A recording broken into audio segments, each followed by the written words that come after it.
इधर आ रहा है इनके बीच में, जब इनके बीच में आ रहा है तो जो ज्यादा इलेक्ट्रोनेगेटिव होगा, भाई देखो क्लोरीन ज्यादा इलेक्ट्रोनेगेटिव होगा, वो क्या करेगा, वो दोनों इलेक्ट्रॉन को अपनी तरफ खींचेगा। भाई क्लोरीन, भाई देखो R और Cl के बीच में 3 इलेक्ट्रॉन आ गए, दो तो ऑलरेडी थे बॉन्डिंग इलेक्ट्रॉन, एक इलेक्ट्रॉन इसके बीच वीक बॉन्ड पे अटैक कर जाए, 3 इलेक्ट्रॉन आ गए। जो ज्यादा इलेक्ट्रोनेगेटिव है वो अपनी तरफ ज्यादा इलेक्ट्रॉन खींचेगा, और जो कम इलेक्ट्रोनेगेटिव है वो ज्यादा नहीं खींच पाएगा। तो नेक्स्ट स्टेप में मेरे पास यहाँ पे क्या आ जाएगा, since chlorine being more electronegative, वो अपनी तरफ 2 इलेक्ट्रॉन खींच लेगा, R नेगेटिव बना लेगा, सॉरी क्लोरीन नेगेटिव बना लेगा, और R किसके साथ रह जाएगा, फ्री रेडिकल के साथ, क्योंकि टोटल 3 इलेक्ट्रॉन आए यहाँ पे, 2 किसके पास चले गए, क्लोरीन के पास, और एक किसके पास रह गया, R के पास। तो मेटल एक इलेक्ट्रॉन देता है, अगर सोडियम या लिथियम या पोटेशियम या तो खाली एक इलेक्ट्रॉन दे रहे, और जब वो एक इलेक्ट्रॉन दे रहे हैं, जब वो एक इलेक्ट्रॉन देंगे तो वो एक इलेक्ट्रॉन वीक बॉन्ड पे अटैक करेगा। वही नेगेटिव चार्ज इलेक्ट्रॉन मतलब क्या होता है, नेगेटिव चार्ज, उसको थोड़ी कोई लेना देना है कि हम 2 होंगे तो ही हम जाकर अटैक कर सकते हैं, वो तो एक है, एक ई नेगेटिव है, वो जाकर अटैक कर देगा, जब वो जाकर अटैक करेगा वो ऑलरेडी 2 मौजूद है, तो टोटल कितना हो जाएगा, 3, उनकी बॉन्ड को कमजोर कर देगा। तो इलेक्ट्रॉन क्लोरीन बीइंग इलेक्ट्रोनेगेटिव 2 ले लेगा, और R एक ही के साथ रह जाएगा, यहाँ पे R रेडिकल बनेगा, क्लोरीन नेगेटिव बनेगा। समझ रहे हैं बात को, बस बाकी सारे तो सेम टू सेम होते हैं। इसको अगर आप समझ गए तो अब मान लो मैंने PH3Cl ले लिया और उसको मैंने Cu+ से रिएक्ट करा दिया, समझ। अच्छा आप ये क्लोरीन पॉजिटिव का क्या हुआ, उसने इस Na पॉजिटिव के साथ बॉन्ड बना लिया, फर्दर एक क्लोरीन नेगेटिव किसके साथ बॉन्ड बना लेगा, Na पॉजिटिव के साथ फर्दर, और R रेडिकल रिएक्शन में आगे चला जाएगा। ठीक है, नेक्स्ट PHN2+ Cu+ से रिएक्ट करो, वही काम, एक ही काम है, इलेक्ट्रॉन, एक इलेक्ट्रॉन देना, बस इससे ज्यादा का कोई काम नहीं। ठीक है, और एक फिर 2+ के साथ रिएक्ट करो। एक मेटल का आपको रोल समझना है, बस मेटल का क्या काम होता है, इलेक्ट्रॉन देना, दैट्स इट।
लिख लिया बेटा इधर।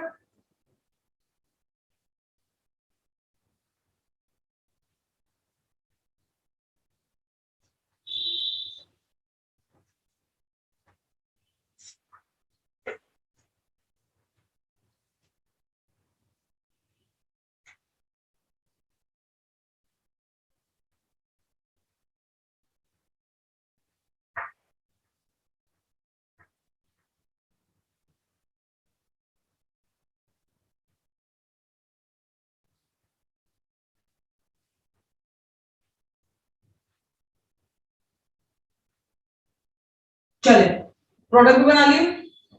अब बहुत सिंपल है, सीयू का तो एक ही काम है क्या, CO2 प्लस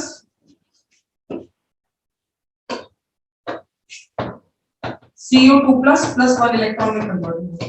ये एक इलेक्ट्रॉन जाएगा बॉन्ड छोड़ेगा, यहाँ बन जाएगा PHBC नेगेटिव, ठीक है।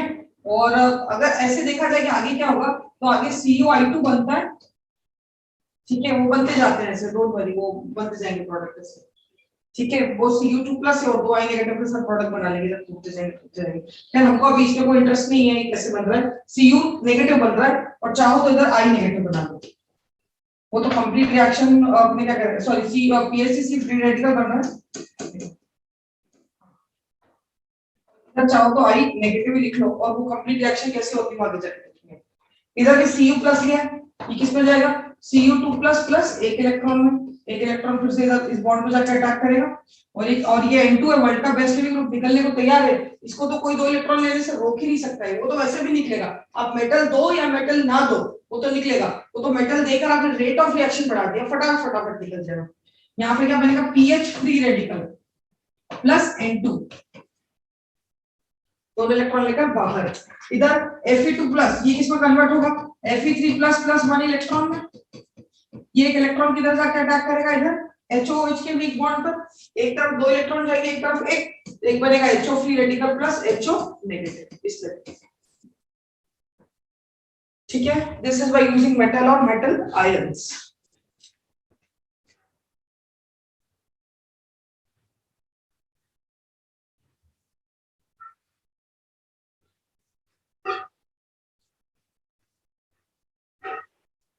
लिख लो फटाफट।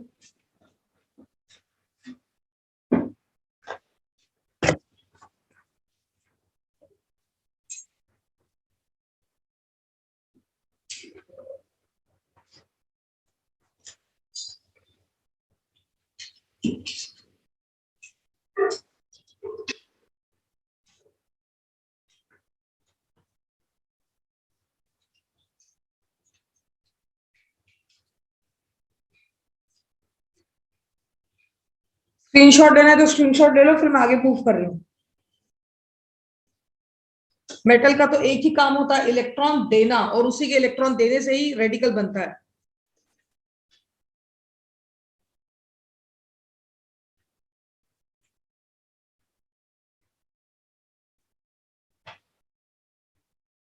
अब Fe3 प्लस एक चीज दिमाग में आई है, Fe2 प्लस Fe3 प्लस पे एक रिएजेंट होता है फेंटॉन्स रिएजेंट, उसके बारे में पढ़ते हैं। ये नोट कर लिया, स्क्रीनशॉट ले लिया, मैं आगे बढ़ रही हूँ। चलो फेंटॉन्स रिएजेंट नेक्स्ट हेडिंग डालो, फेंटॉन्स रिएजेंट बहुत इंपॉर्टेंट रिएजेंट होता है ये।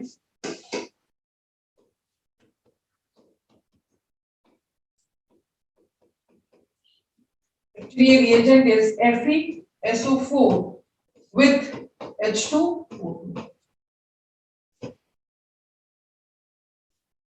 Free radical mechanism का ये होता है, FeSO4 with H2O2, Pentone's reagent।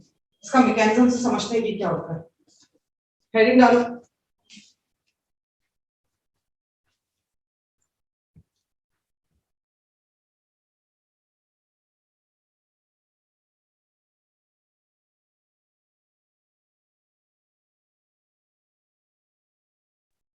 चलो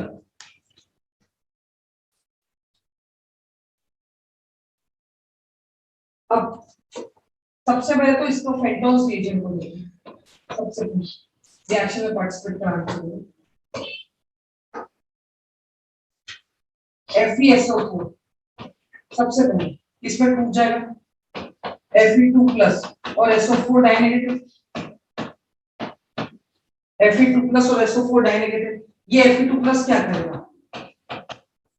Fe3 प्लस और एक इलेक्ट्रॉन में कन्वर्ट हो जाएगा और ये एक इलेक्ट्रॉन कहाँ अटैक करेगा, पेरोक्साइड की वीक बॉन्ड पर।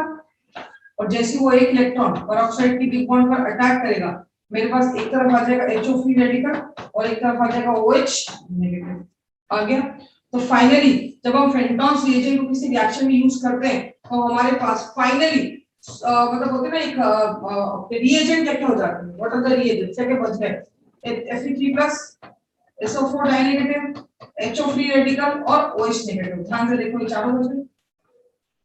तो सबसे पहले आप देखो FeSO4 था, FeSO4 Fe2+ और SO4 डाइनेगेटिव में टूटा। इस Fe2+ मेटल है और इसकी टेंडेंसी अभी और स्टेप और ऑक्सीडेशन स्टेट में जा सकता है। तो Fe3+ और एक इलेक्ट्रॉन में टूट जाएगा। ये आपको पता होगा मेटल आयरन जो होता है Fe2+ भी शो करता है और Fe3+ भी शो करता है। फिर ये एक इलेक्ट्रॉन HOH पर अटैक करेगा इसकी वीक बॉन्ड पर, दैट इज पेरोक्सी लिंकेज। जब यहाँ पे 3 इलेक्ट्रॉन हो जाएंगे, एक बार नेगेटिव बन जाएगा, एक बार फ्री रेडिकल।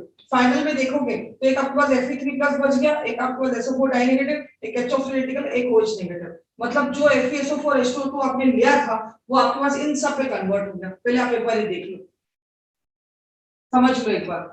ये आपको अब आप बोलेंगे आपको कैसे पता चलेगा, बेटा आपको आज नहीं पता चलेगा, आपको मैं ऐसी एक रिएजेंट बता रही हूँ कि कैसे इनको यूज करते हैं। अभी आपको नहीं पता चलेगा, आपको सिर्फ देखना है। आपको देखकर ऐसा सोचना है अच्छा ऐसा होता है ऐसा। आप सोचो मैं आज कर लूं तो आप तो रिएक्शन इंटरप्रेट भी कर लोगे ना, तो भी थोड़ी दिक्कत तो आएगी एकदम मैकेनिज्म करने में।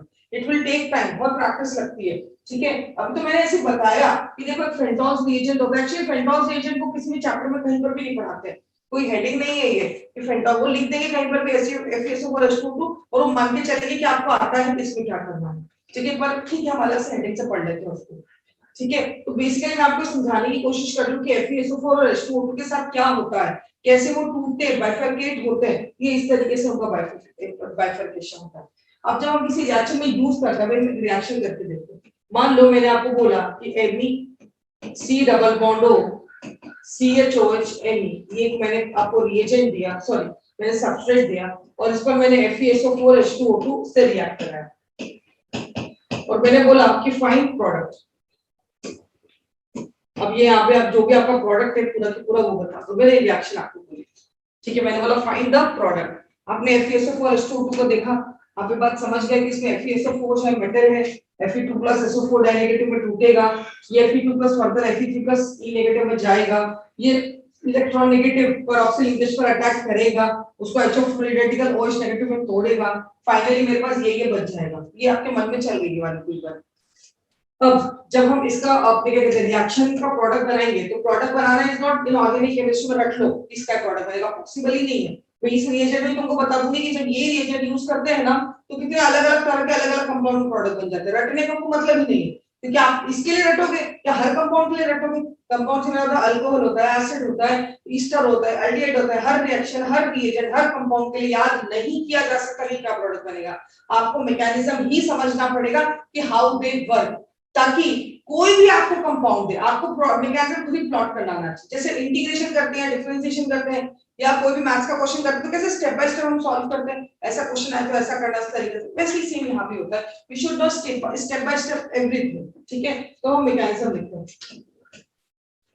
मैकेनिज्म में हमेशा सबसे पहले जो है हम रिएजेंट पर फोकस करते हैं। और मैं ये पूरा वापस से यहाँ नहीं लिख रही हूँ, मुझे पता है कि मेरे पास Fe3+ है, मेरे पास SO4 डाइनेगेटिव है, मेरे पास HO फ्री रेडिकल है और मेरे पास OH नेगेटिव, ये मुझे पता है। और मुझे पता है कि सबस्ट्रेट ये है जिस पर मुझे अटैक कराना है। तो खुद ही लॉजिकली सोचो, सबसे पहले तो रिएजेंट में वो अटैक करता है जो सबसे ज्यादा अनस्टेबल होता है। इन चारों में सबसे ज्यादा अनस्टेबल कौन है, खुद ही लॉजिकली सोचो। Is it HO free radical, क्योंकि O पर इलेक्ट्रॉन डेफिशिएंसी वाला चार्ज है। भाई Fe3+ तो उसकी स्टेबल ऑक्सीडेशन स्टेट है, तो खुशी-खुशी लिए। SO4 डाइनेगेटिव तो हम सब जानते हैं, सल्फर है, ऊपर O है और इतना ज्यादा रेजोनेंस हो रहा है, बहुत ज्यादा स्टेबल है।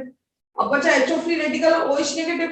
ओ इलेक्ट्रोनेगेटिव एलिमेंट है, इलेक्ट्रोनेगेटिव एलिमेंट में नेगेटिव चार्ज फ्री रेडिकल के कंपैरिजन में ज्यादा स्टेबल होगा, तो सबसे ज्यादा अनस्टेबल खुद ही सोचो कौन हुआ यहाँ पर, HO फ्री रेडिकल। और अगर HO फ्री रेडिकल सबसे ज्यादा अनस्टेबल है तो वो सबसे पहले अटैक करेगा, तो इधर सबसे पहले आएगा HO फ्री रेडिकल अटैक करने के लिए।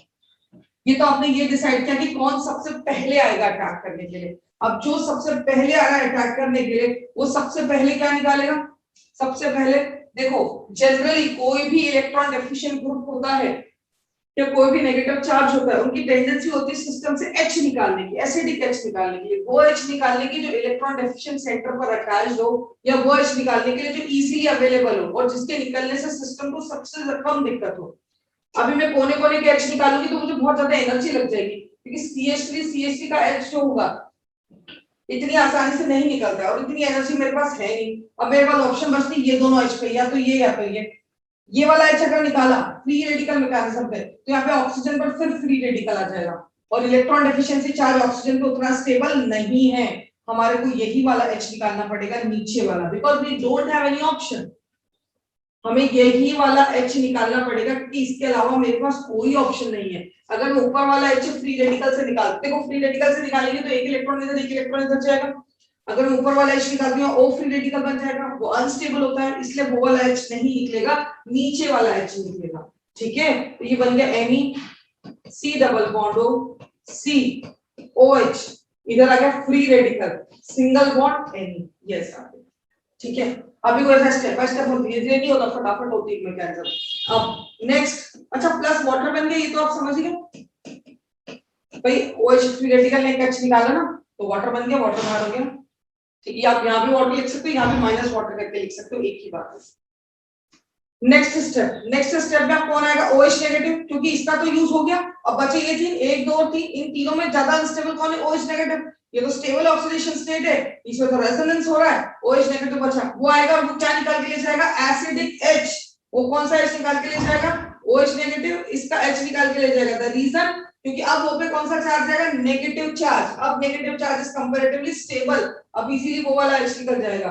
तो नेक्स्ट स्टेप में देखो मेरे पास क्या आएगा, Me C double bond O C O negative, this is free radical single bond Me।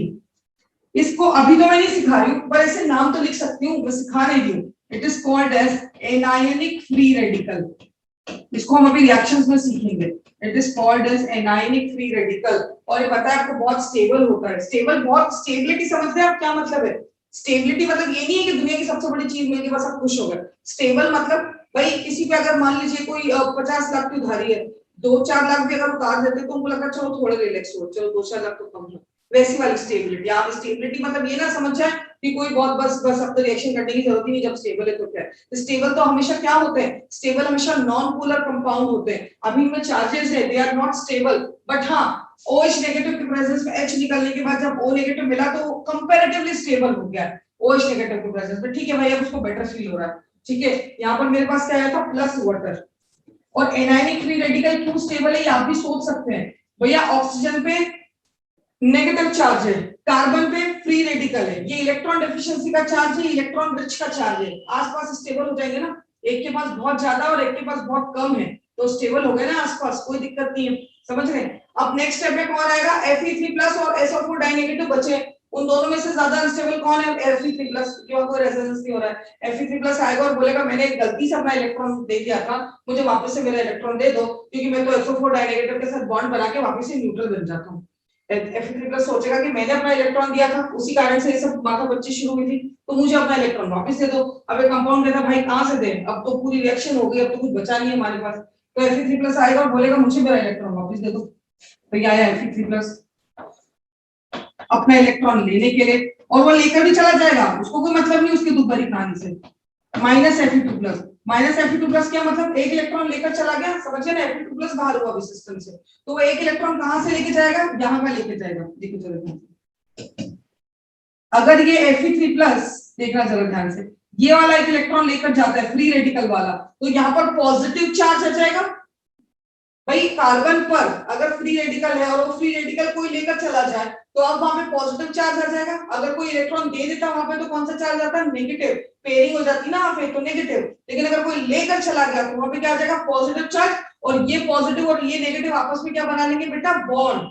जैसे ही Fe2+ बनेगा वो SO4 डाइनेगेटिव के साथ बॉन्ड बना के फिर से क्या बना लेगा, FeSO4, और मेरे पास फाइनल में प्रोडक्ट क्या बन जाएगा यहाँ पर, Me C डबल बॉन्डो Ne। बात को समझना, जब ये Fe3+ ये एक इलेक्ट्रॉन लेके जाएगा तो वापस से Fe2+ में बाहर हो जाएगा। तो जब ये इलेक्ट्रॉन, ये जो फ्री रेडिकल ये बाहर होगा, कार्बन पे 7 की जगह कितने इलेक्ट्रॉन हो गए, खाली 6। तो यहाँ पे कौन सा चार्ज आ जाएगा, पॉजिटिव चार्ज, और ये पॉजिटिव और ये नेगेटिव आपस में क्या बना लेंगे बेटा, बॉन्ड। तो ये मेरे पास कंपाउंड बन गया। और फाइनल अगर देखो तो MEC double bond plus FeSO4 तो वापस से मिल गया तुम्हें, और प्लस 2 मोल्स ऑफ वाटर बन गए। बेसिकली पेरोक्साइड जो था उस पर इस H और इस H दोनों ने अटैक करके क्या बना लिया उसको, 2 मोल्स ऑफ वाटर। तो एग्जाम मतलब अगर आप एनसीईआरटी पढ़ाएंगे ना तो बीच का कुछ भी नहीं बताते, वो सीधा हटा देते हैं कि 2H निकाल दो और वाटर बना लो। बट भाई अब ऐसे भी कंपाउंड बनाऊंगी फिनॉल जैसे जिसमें 2H होते ही नहीं है वाटर बनाने के लिए। ये तो जनरल रिएक्शन होगी एनसीईआरटी की, और एनसीईआरटी के तो क्वेश्चन आते ही नहीं है ना एग्जाम में, दिक्कत ही तो वही है। क्वेश्चन से बना वो रिएजेंट तो एनसीईआरटी के ही उठाते हैं, कुछ भी एनसीईआरटी के बाहर का नहीं आता है। पर जो जैसे मान लीजिए मैं इसके साथ ही एनसीईआरटी में लिखा हुआ है, इसके अलावा कोई दूसरा कंपाउंड दे देगी तो उसके लिए तो मैकेनिज्म ही आना पड़ेगा, उसके लिए रट रट के काम नहीं चलेगा। थोड़ी थोड़ी बात समझ में आई क्या? एक बार और आप देखो, पहले इसको समझो एक बार और। मैंने कोशिश तो करी है स्टेप बाय स्टेप हर चीज लिखी है, एक दो क्वेश्चन भी मैं आपको भी कराऊंगी इसी मैकेनिज्म के, तो आप पहले एक बार देख लो, पूरा मैकेनिज्म नोट कर लो। भाई कोई बैक बॉन्डिंग नहीं हो रही अभिषेक जी, प्लीज कोई उल्टे सीधे कंसेप्ट ना लगाएं, बिल्कुल भी कोई बैक बॉन्डिंग नहीं हो रही, नॉर्मल बॉन्ड बन रही है भाई, पॉजिटिव और नेगेटिव की नॉर्मल बॉन्ड बन रही है।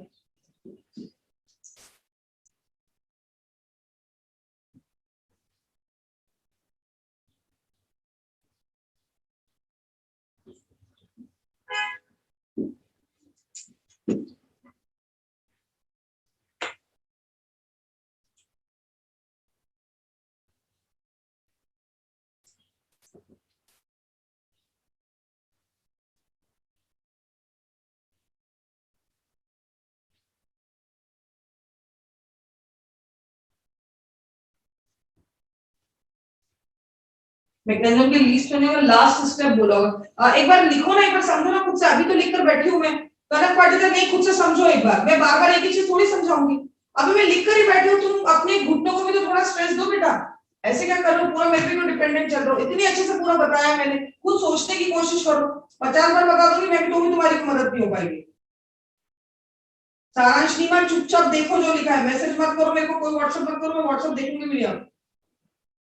अरे किसी में कोई स्टेबिलिटी कंपेयर नहीं हो रही है भाई, चार्ज देख लो जिस पर लगा है वो स्टेबल है या नहीं है। SO4 में रेजोनेंस हो रहा है रश्मि जी, इतनी स्टूपिड डाउट तो मत पूछो, SO4 में रेजोनेंस हो रहा है और OH में कोई रेजोनेंस नहीं हो रहा है, और दोनों पे ही O पे चार्ज है, तो इससे स्टूपिड से देख लो भाई, ये छोटी छोटी बातें तो मत पूछो कम से कम, इतना तो बेसिक कंसेप्ट होना ही चाहिए, होता ही है कि SO4 में रेजोनेंस हो रहा है और OH में कोई रेजोनेंस नहीं हो रहा है, छोटे छोटे डाउट मत पूछो, पहले मैकेनिज्म स्टेप बाय स्टेप लिखो और समझो और एरो से देखो क्या हो रहा है।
इसमें कुछ इंग्लिश ही नहीं है कार्तिक रत्नावत। कार्तिक तुम ऐसे ना थोड़ा सा अपने उसके इमोशंस पे फीलिंग्स पे कंट्रोल करो थोड़ा सा। जो लिखा है बोर्ड पे चुपचाप लिखो, अब इसमें कोई इंग्लिश नहीं है, थोड़ा सा खुद से भी चीजों को समझने की कोशिश करो भाई।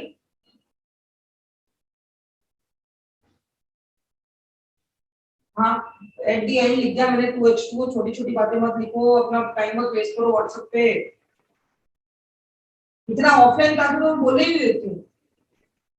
तुम व्हाट्सएप का तो बहुत फायदा उठाते हो, यहाँ पे चपड़ चपड़ चपड़ चलता रहता है तुम्हारा कुछ ना कुछ ना कुछ।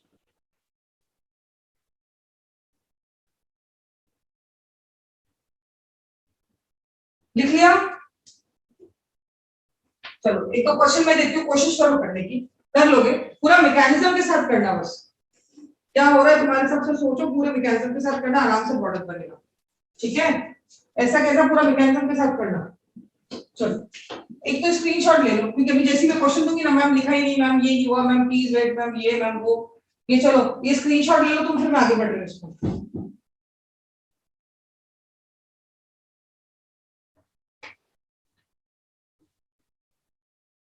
राघव जोशी चुपचाप सेकंड स्लाइड का स्क्रीनशॉट ले लो, मैं आगे बढ़ रही हूँ। उठे सुठे तुम कभी भी ज्वाइन करोगे तो स्लाइड्स नहीं दिखाती रहूंगी मैं। तभी मैंने बहुत टाइम दिया था फर्स्ट वाले के टाइम पे भी, स्क्रीनशॉट ले लो, अभी भी टाइम दे रही हूँ, स्क्रीनशॉट ले लो उसका। Time to time class attend करोगे तो स्क्रीनशॉट लेने के अपने क्या कहते हैं, बार बार स्लाइड शो करने की दिक्कत नहीं आएगी। चलिए अब मैं आगे बढ़ रही हूँ। हाँ, आराम से सॉल्व करना, आराम से, पूरा मैकेनिज्म तुमको आता है, खुद से एक बार लिख के देखो पूरा, और पीछे पन्ने पलटा पलटा के लिख के देखो, फाइनल प्रोडक्ट बनाना। अब मुझे भी पता है, तुमको भी पता है फाइनल प्रोडक्ट क्या बनेगा, लिखने पर लिखने में कुछ नहीं गया अपना, आलसी मत करना, पूरा एक एक स्टेप बाय स्टेप लिख कर देखो। मन में सोचते जाओ कि सबसे पहले क्या क्या रिएजेंट है, एफपीएस फॉर एच2 है, तो क्या क्या आयंस बचेंगे, उसमें सबसे ज्यादा अनस्टेबल कौन सा है, ऐसा पूरा सोचो मन में और प्रोडक्ट बनाओ।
बना ले बेटा प्रोडक्ट।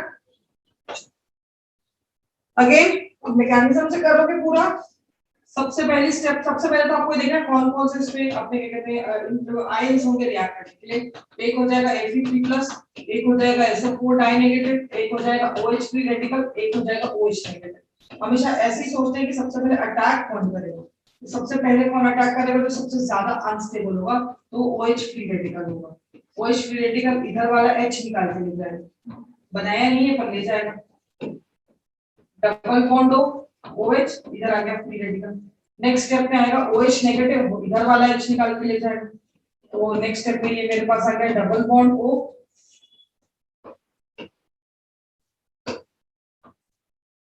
ठीक है, इधर फ्री रेडिकल है, इधर O, इधर नेगेटिव। फिर नेक्स्ट स्टेप में Fe3+ आएगा जो -Fe2+ बन के बाहर हो जाएगा। तो ये मेरे पास नेक्स्ट स्टेप में आ जाएगा, इधर डबल बॉन्ड O और इधर क्या आ गया डबल बॉन्ड O, ये प्रोडक्ट बन गया। Plus FeCSO4, so as it is हो गया तुम्हारा प्लस 2 मोल्स ऑफ वाटर बन गया, फाइनली पूरी रिएक्शन हो गई। ठीक है, एक और प्रोडक्ट पूरा मैकेनिज्म के साथ बनाओगे ना तो फटाफट तुम्हारा हाथ चलने लगेगा।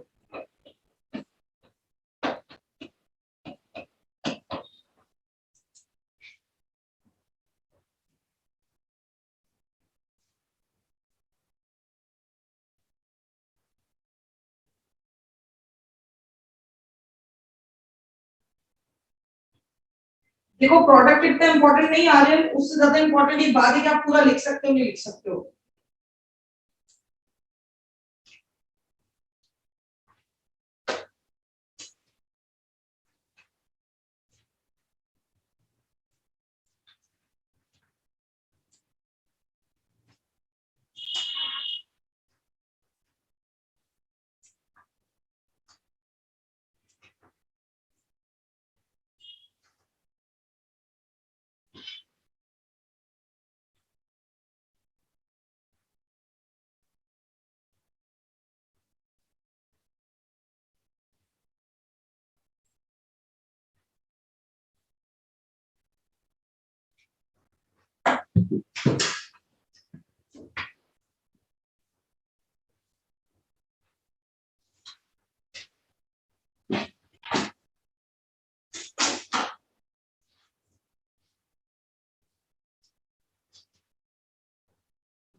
चले प्रोडक्ट बना लिया, मैकेनिज्म के साथ बनाना है। पता है तुम्हें इस प्रोडक्ट की एक खास बात है, आगे जाके देखोगे जिन लोगों ने आइसोमरिज्म पढ़ा है उन्हें टॉटोमरिज्म का कांसेप्ट याद होगा।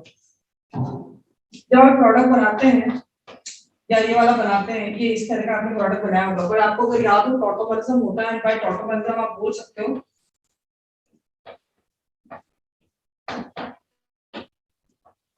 इस तरीके से बनता है। वेल यहाँ पर भी आप बोल सकते हो क्योंकि सॉल्वेंट प्रेजेंट है बिकॉज ऑफ टॉटोमरिज्म।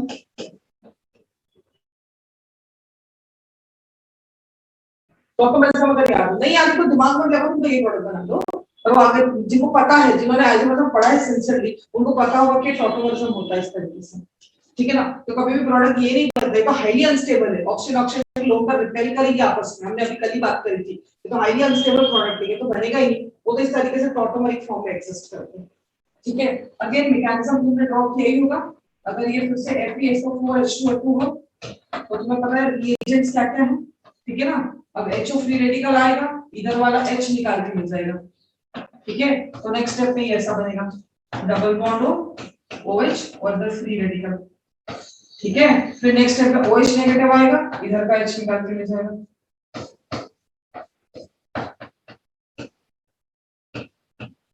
ठीक है, फिर नेक्स्ट स्टेप पे Fe2+ आता है,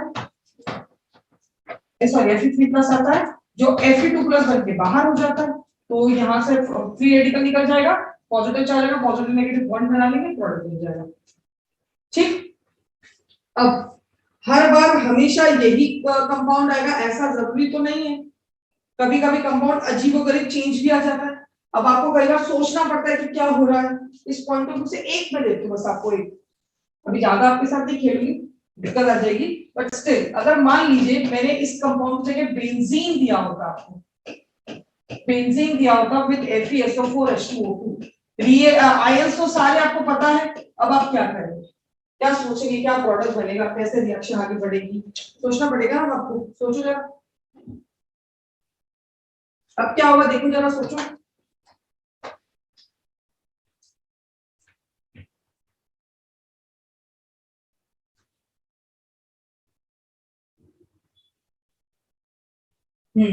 कृष अग्रवाल लेट ज्वाइन किया शायद तुमने, तभी तुम पूछ रहे हो कि OH रेडिकल ने वो वाला H क्यों निकाला, क्योंकि वो तो पिछली क्लास में अभी थोड़ी देर 10 मिनट पहले मैं 3 बार समझा चुकी हूं, उसके अलावा कोई H नहीं निकालने के लिए।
चलिए बनाए कुछ प्रोडक्ट,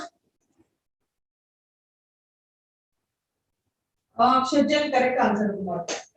देखो क्या होता है, अब देखो आपको सोचना पड़ेगा, अभी वो ऑब्वियस बात है, फिर टेक टाइम कि क्या होगा, अगेन है तो वही Fe3+ SO4 die negative HO free radical और OH नेगेटिव, फिर से HO फ्री रेडिकल ही सबसे पहले अटैक करेगा, सबसे पहले बेंजीन पर कौन अटैक करेगा, HO फ्री रेडिकल ही अटैक करेगा, लेकिन अब इस बार कोई निकलने वाला H नहीं है, तो क्या करेंगे, वो सबसे पहले किसी भी एक एंड पे अटैक करेंगे, और जैसे ही अटैक करेंगे HO फ्री रेडिकल यहाँ अटैक करेगा, ये जो डबल बॉन्ड है टूट जाएगी, आधा इलेक्ट्रॉन इधर आधा इलेक्ट्रॉन इधर चला जाएगा,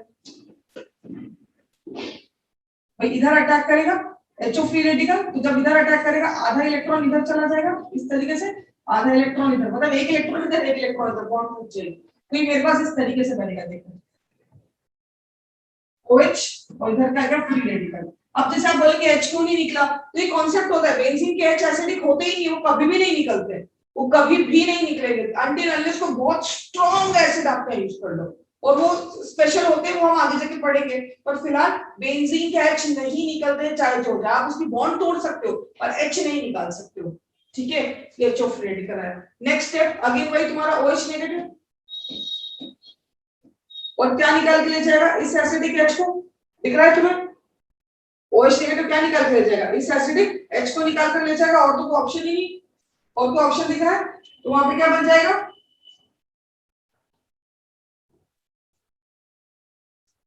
वहां पे O नेगेटिव बन जाएगा। लेकिन अब देखो यहाँ पर, जैसे कि मैंने आपको लास्ट क्लास में कहा था कि एनायनिक फ्री रेडिकल बहुत स्टेबल होता है, याद आ रहा है?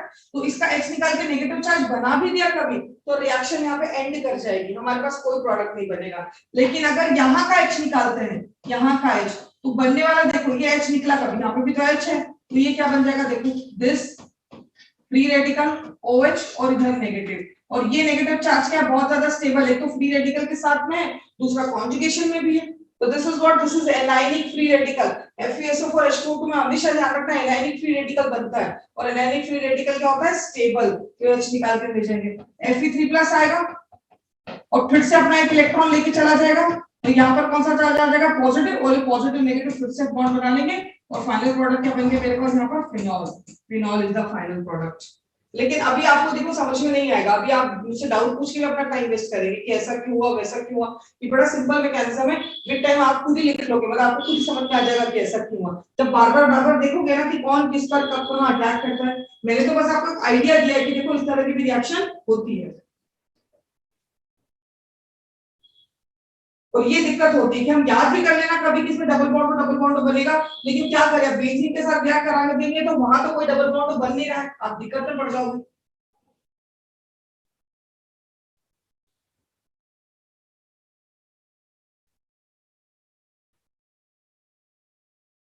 नहीं अच्छा ठीक है, तुमने कुछ और किया कोई दिक्कत नहीं है।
चले आगे, ओके नाउ नेक्स्ट। अभी यहाँ पे जनरेशन खत्म हो गया, जनरेशन में हमने तीन इंपॉर्टेंट देखे हैं, एक तो इंपॉर्टेंट होता है अपने बाय हीटिंग, एक होता है by using sunlight, and third one is metal और मेटल आयंस। अब हम देखते हैं reactions of radical. Let's move on to the next heading, that is reactions of radical. सबसे पहले इंट्रोडक्शन देखा, उसके बाद जनरेशन देखा, उसके बाद रिएक्शंस ऑफ रेडिकल, मतलब किस तरह की रिएक्शन देते हैं, इनके मैकेनिज्म में कैसी रिएक्शन आपको देखने को मिलेगी। Reactions of radical, name reactions की बात नहीं कर रहे हैं, ठीक है। उसमें सबसे पहला सबसे important point, reaction of radical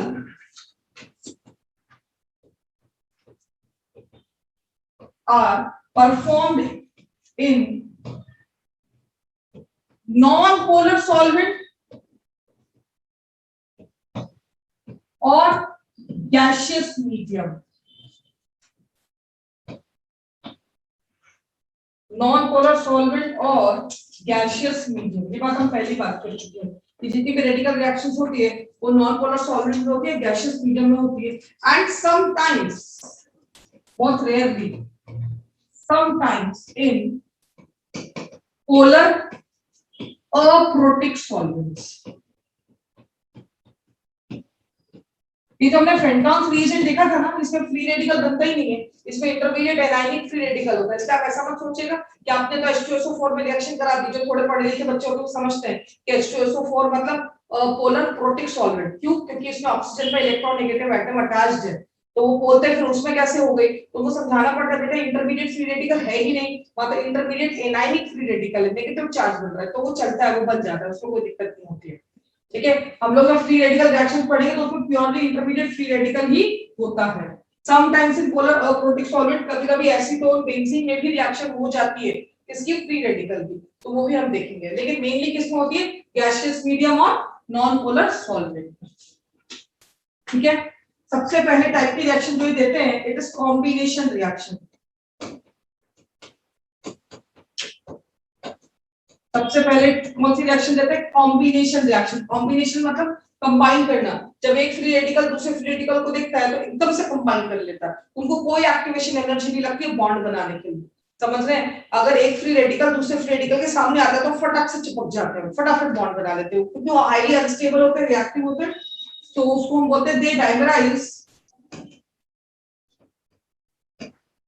they dimerise with zero activation energy, मतलब उनको आपस में जोड़ने के लिए कोई एनर्जी देनी नहीं पड़ती है, वो खुशी खुशी आपस में जुड़ जाते हैं, जीरो एक्टिवेशन एनर्जी के साथ वो क्या करते हैं, डाइवराइज कर जाते हैं। ठीक है, फॉर एग्जांपल अभी आपके सामने मान लीजिए दो आर फ्री रेडिकल आ गए, आर फ्री रेडिकल फटाफट चिपक जाएंगे और क्या बना लेंगे, आर आर। ठीक है, तो मैं आपको कुछ रिएजेंट आपको दे रही हूँ, ऐसे आप ज्वाइन करें, उनको डाइवर बनाया, उनको प्रोडक्ट बनाया, आप ही को प्रोडक्ट बनाना है। कभी कभी तो सिंपल लगता है, पर ऐसा ही नहीं है कि बस ऐसे सीख लिया तो बस कट कॉपी पेस्ट करते रहे, थोड़ा सा दिमाग भी लगाओ।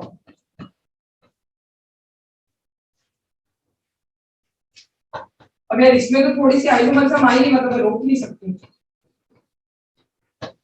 मतलब अभी नहीं, थोड़ा इसी इसी में आएगी, इसी हेडिंग में, और वो आइसोमर्सम ही तो उसका मेन है, मतलब बोलते हैं ना।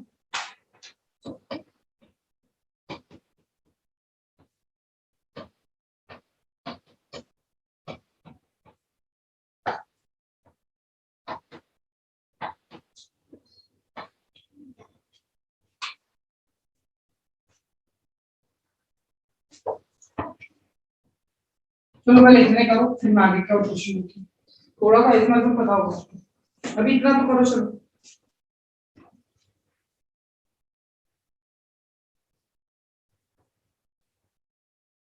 और औरत में बैलेंसिंग हम बाद में करेंगे, जब हम एक्चुअल रिएक्शन सीखेंगे, मैं बैलेंस में दिमाग नहीं लगा दूंगा।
प्रोडक्ट बनाए,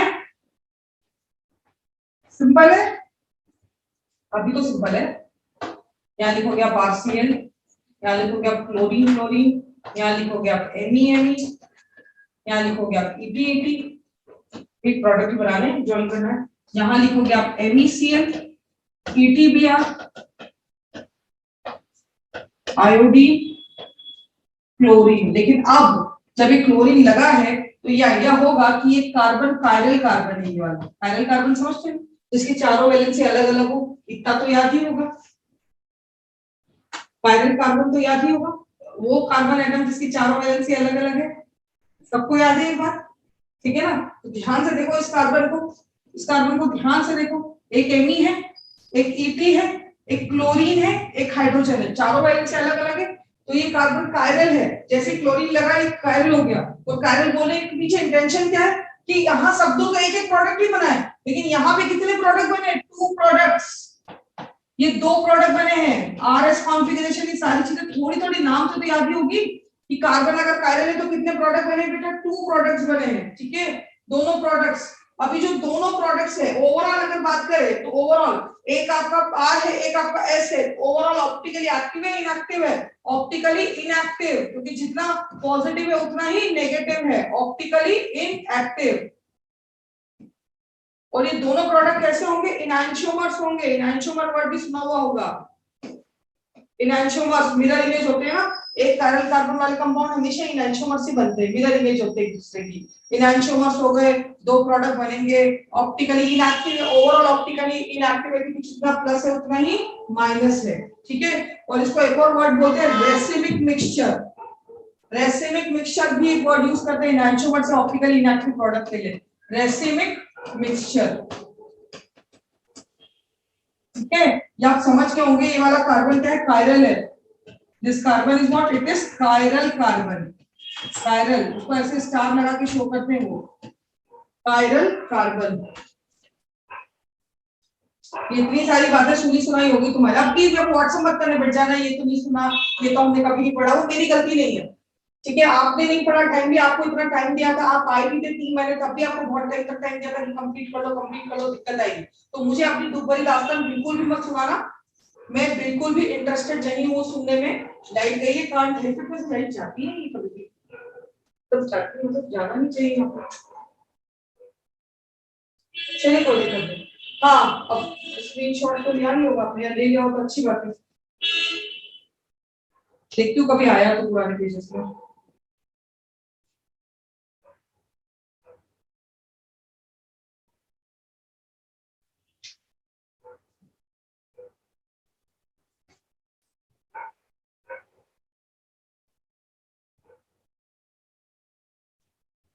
होना भी नहीं चाहिए पर चेक कर लेते हैं।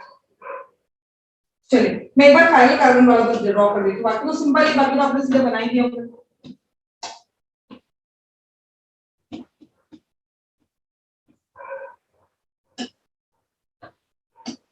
फिर लिखती हूँ क्लोरीन, ये कायरल कार्बन हो गया,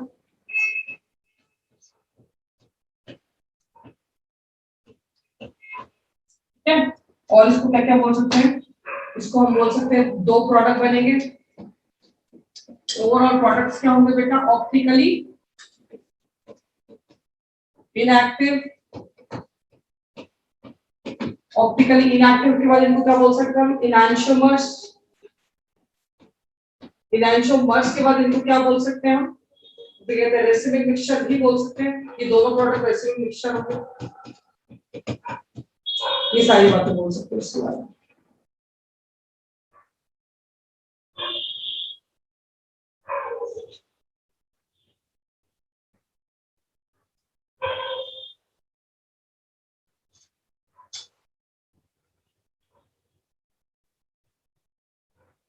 ठीक है, अब वो क्वेश्चन बोलो।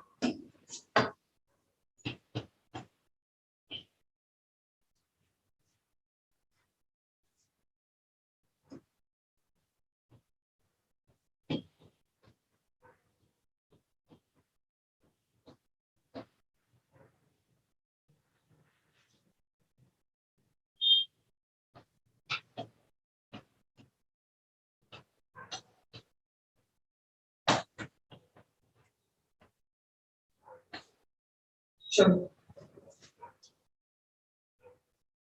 बनाओ दोनों का प्रोडक्ट फटाफट।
बनाया भी प्रोडक्ट।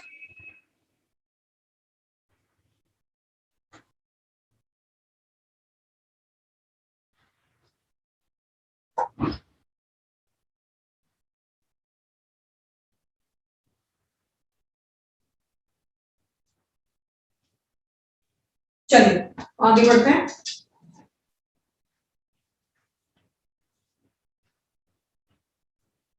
इधर देखो, अब इधर जब ये B R free radical add होगा तो बी आर फ्री रेडिकल देखो इस तरीके से ऐड हो सकता है, या तो ऐसे ऐड होगा B R H C H three, थोड़ा आइडिया होगा आपको, या फिर ऐसे ऐड हो जाएगा। भाई ऊपर वाले की तो प्रोजेक्शन में कोई चेंज आएगा ही नहीं, वो तो फिक्स है। जो भी चेंज आएगा किसमें आएगा, नीचे वाले में H B R C H three. ऐसा लिखने के पीछे इंटेंशन क्या है, नीचे वाला कार्बन जो ये वाला कार्बन है उसमें चेंज आ रहा है, उसमें चेंज आ रहा है, वो कायरल कार्बन है। ऊपर वाला तो वो क्या है, फिक्स है, उसमें कोई चेंज ही नहीं आ रहा, क्यों आएगा वहां फ्री रेडिकल है ही नहीं, रिएक्शन गई नहीं। समझ रहे हैं मेरी बात, कहने का मतलब यहाँ पे भी कितने प्रोडक्ट बन रहे हैं, ऊपर वाले की तरह यहाँ पे भी कितने प्रोडक्ट बन रहे हैं, 2 प्रोडक्ट्स बन रहे हैं। पर इस बार ये कायरल सॉरी इस बार ये एनांटियोमर्स नहीं है, they are not, they are diastereomers. Diastereomer मतलब वो मतलब डाइसोमर्स होते हैं which are not exactly mirror image. यहाँ पर तो मिरर इमेज बनेंगे, लेकिन यहाँ पर मिरर इमेज नहीं बनेंगे। यहाँ पे देखो ऊपर वाली फिक्स है, नीचे वाली में चेंज हो रहा है, तो एग्जैक्टली मिरर इमेज थोड़ी है, they are not mirror image. तो these are not mirror diastereomers, और डाइस्टीरियोमर्स आर ऑप्टिकली एक्टिव, ठीक है। एनांटियोमर्स ऑप्टिकली इनएक्टिव होते हैं, और डाइस्टीरियोमर्स ऑप्टिकली एक्टिव। डाइस्टीरियोमर्स, अब तो ऐसे में मिक्सचर भी नहीं रहा, ठीक है। 2 प्रोडक्ट बनेंगे, ऑप्टिकली एक्टिव है, डाइस्टीरियोमर्स है, सिर्फ एक ही कार्बन की स्टीरियोकेमिस्ट्री में चेंज आ रहा है, ठीक है। Only one chiral carbon present, ठीक है। भले ऊपर वाला भी कायरल है लेकिन वो फिक्स है, only one chiral carbon present, ठीक है। और इधर देखो नीचे वाले में, अब यहाँ पे क्या होगा, कई बार ऐसा लगता है यहाँ पे शायद ऐसा कुछ होगा,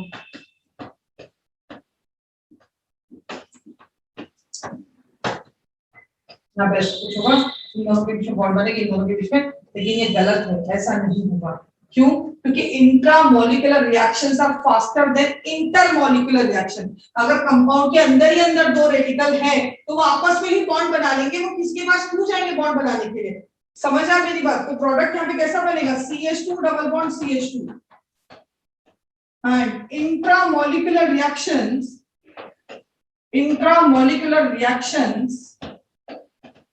are faster than intermolecular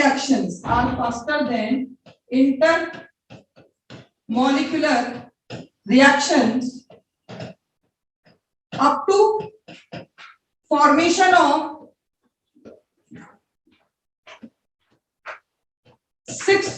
membered ring. Up to formation of 6 membered ring. अगर अंदर ही अंदर 2 रेडिकल है तो आपस में बॉन्ड बना लेंगे, पर कब तक ये बनेंगे?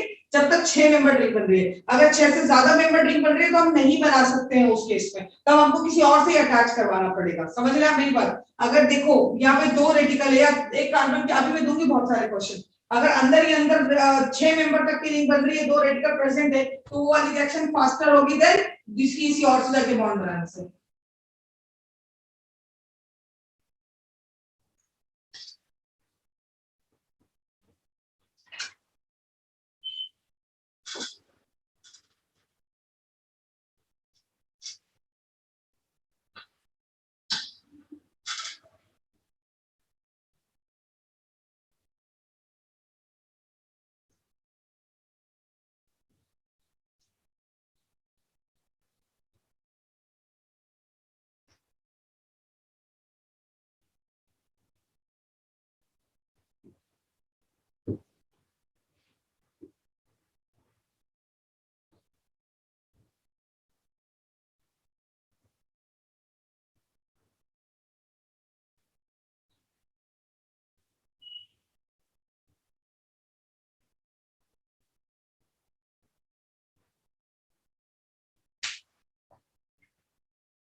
आगे बढ़े बेटा, लिख लिया यहाँ पे पूरा?